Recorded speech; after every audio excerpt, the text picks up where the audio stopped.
Nation, I've realized that we've kind of abandoned something here within the past couple of weeks, and it's the Dream Theater's discography series. Well, we need to actually rectify that, and we're going to do that right now with review number 2 here in the 24 hours of reviewing.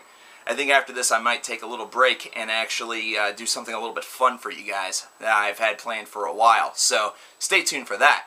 Now, for those of you who are viewing this in sequence with the Dream Theater discography series, yeah, sorry. I'll try to put a link in somewhere in post, but I don't know how I'm going to be able to do that.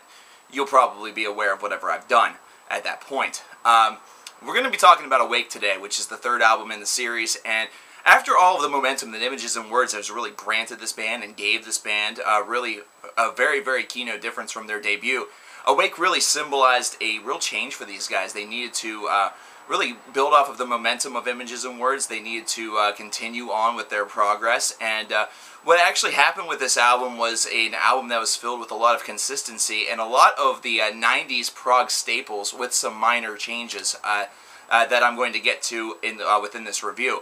The reason why I say 90s prog staples is because if you listen to any band, or a lot of the different progressive bands that kind of broke through and had a lot of conventional success, you could even throw in bands such as Enchant, you hear this tone a little bit that definitely has a distinct feel to it, almost like the progressive music of that time was really, really well defined.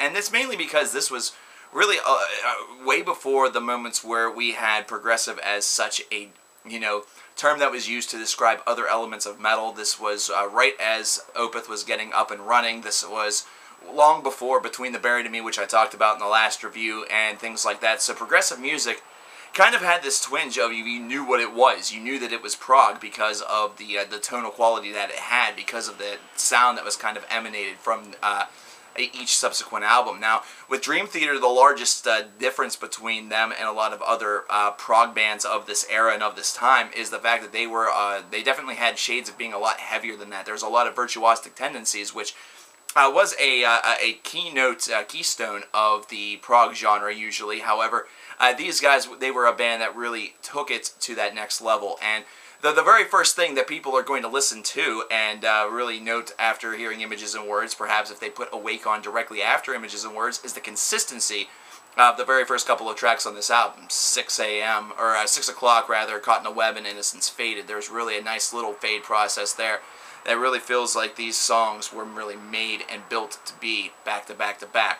Whenever you get to Erotomania, the instrumental that's track number 4 on this release, is whenever you start to see that tendency that the band has to actually, explore their own personalities as musicians and really, come together and bring something fantastic. And you can almost consider this a precursor of the fact that later on in their musical careers, they were going to be doing some purely instrumental work, such as some members participating in the Liquid Tension Experiment, for example, and of course the long instrumental passages that you can hear in some transatlantic songs, as well as others that can be, documented at later dates or on your own time.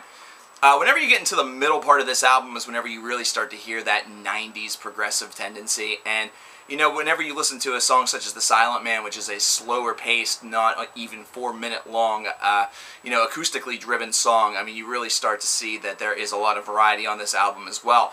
Songs like Voices, which is just a hair under 10 minutes in length, really seem to showcase their ability to write longer songs, and this is a longer album. I mean, we have only one track on here that eclipses the 10-minute mark, don't get me wrong, which is Scarred, the second to last track. However, these are all tracks that are averaging roughly 6 minutes in length, some a little bit longer, and this is an album that well exceeds the 1 hour mark. So this is a band that also showcased their ability to write lengthy music, but also interesting music that really is able to grasp and keep hold of your attention.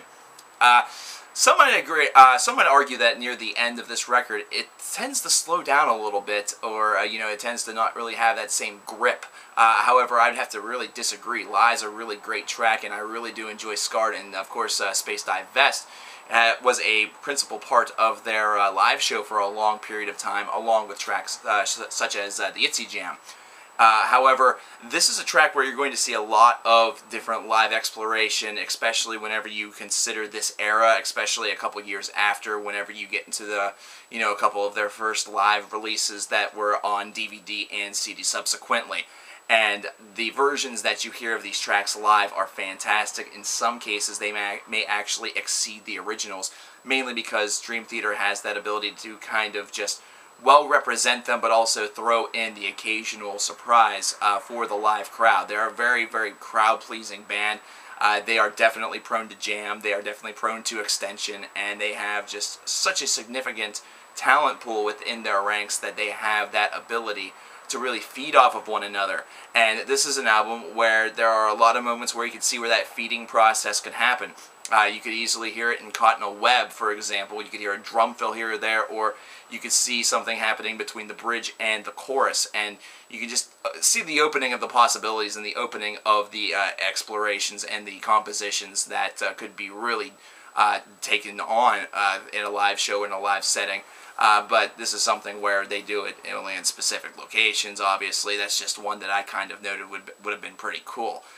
Overall, this album it's not going to quite live up to Images and Words for a lot of people, but I really, really like this record.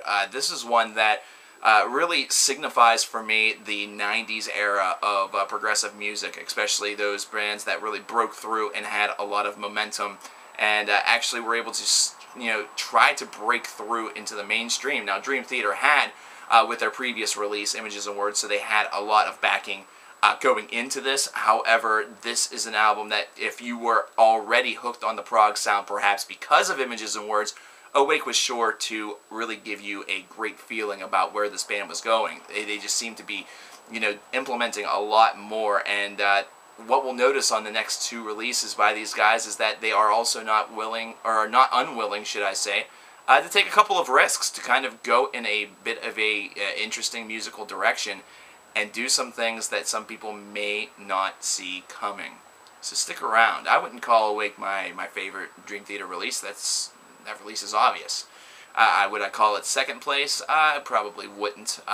Probably third, if not fourth.